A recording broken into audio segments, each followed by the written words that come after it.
Trump campaign boss Paul Manafort and Deputy Rick Gates are charged by Mueller with $75 million money laundering, tax dodging and mortgage fraud scheme.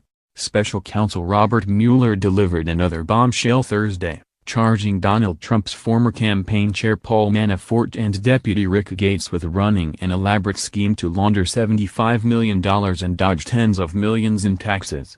Mueller filed a new superseding indictment Thursday against top former Trump campaign aides Manafort and Gates, accusing them of laundering $30 million out of a total of $75 million they had been paid, to avoid taxes. The underlying charge is that the man who helped steer President Trump to the White House took extraordinary efforts to avoid paying his own taxes and turned in false tax returns to the IRS.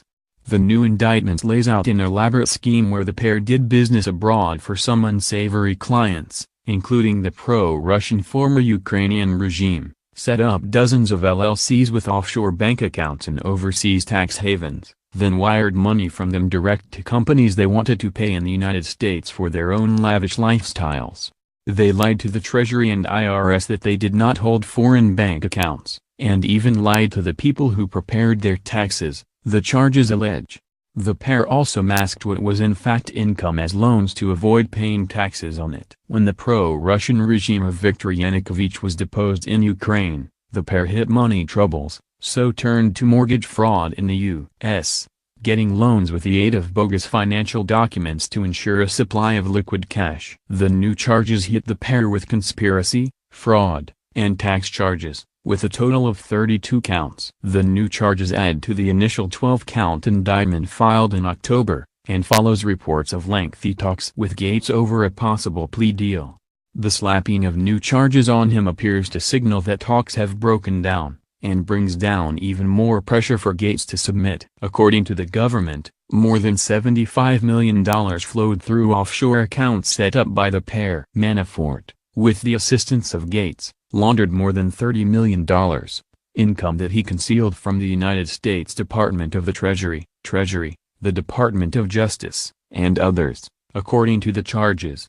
The indictment continues. Gates obtained more than $3 million from the offshore accounts, income that he too concealed from the Treasury, the Department of Justice, and others. Among other revelations from the stunning 32-count indictment, the pair fraudulently secured $20 million in loans by inflating their balance sheet. Manafort spent millions of dollars on luxury goods and services for himself and his extended family. They relied on offshore accounts in Cyprus, the Grenadines, and other tax havens. Manafort and Gates had a total of 33 U.S. companies which had access to offshore accounts. They disguised, as purported loans, more than $10 million transferred from entities in Cyprus that were in fact income. They are also charged with covering up the scheme. Gates is accused of lying to the IRS even after he had been charged by Mueller with money laundering. According to the indictment, as recently as October 2017, in preparation for his amended 2013 tax filing,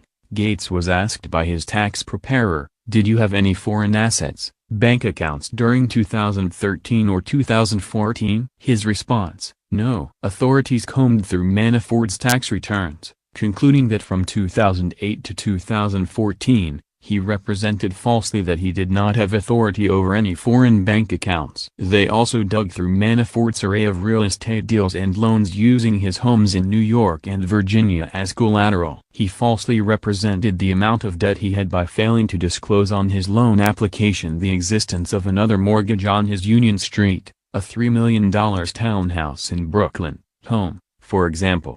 The charging document also revealed that the two are alleged to have a co-conspirator working for a bank, one who was involved in the mortgage fraud. The charges allege, when the document, a loan application, was first submitted to Lender B, a conspirator working at Lender B replied, "Look, Stockard, can't someone just do a clean Excel doc and PDF to me?" A subsequent version was submitted to the bank. The array of charges follow a report in the Daily Beast that Gates has fired his lawyer, Tom Green of Sidley and Austin. Green is known as a dealmaker who has negotiated complex plea agreements. Instead, Gates is now being represented by Barry Pollock of Miller Chevalier, now must contend with the litany of tax and fraud charges against his client.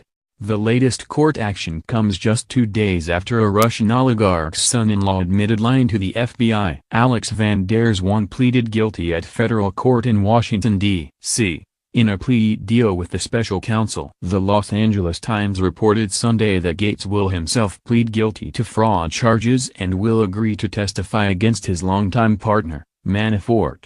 But Thursday's bombshell raises questions over whether that will now happen. Court documents also disclose that Manafort and Gates are charged at federal courts in Northern Virginia, meaning Mueller has not one but 2 active grand juries. There remains uncertainty over what is happening in the initial criminal case against Gates, as the Daily Beast reported Thursday that he had fired the attorney who was seen as likely to make a deal with Mueller.